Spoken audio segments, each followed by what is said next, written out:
Hi అండి, welcome back to my channel. ఈరోజు recipe దోసకాయ పప్పు.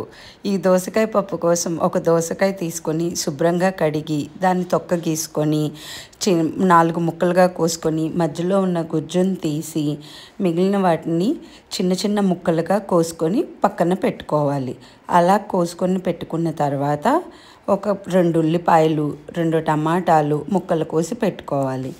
ఆ తర్వాత కందిపప్పు తీసుకొని శుభ్రంగా కడిగి దాంట్లో తగినన్ని నీళ్లు పోసి ముందుగా తరిగిన దోసకాయ, ఉల్లిపాయ, టమాటా, పచ్చిమిరపకాయ ముక్కలను వేసి తగినంత ఉప్పు, కారం, పసుపు వేసి కుక్కర్ మూత పెట్టి ఒక 4 విజిల్స్ వచ్చేంత వరకు దాన్ని ఉడికించాలి.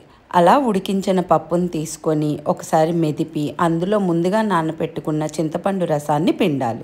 అలా పిండిన తర్వాత ఒక పోపు కోసం ఒక గిన్నె తీసుకొని ఒక 2 స్పూన్ల ఆయిల్ వేసుకొని జీలకర్ర, ఆవాలు, ఎండుమిరపకాయలు, పచ్చిమిరపకాయలు, కరివేపాకు, వెల్లుల్లి వేసి వేగనివ్వాలి. అలా వేగిన పోపును పప్పులో వేసి కలుపుకోవాలి. అంతేనండి, ఎంతో రుచికరమైన టేస్టీ దోసకాయ పప్పు రెడీ.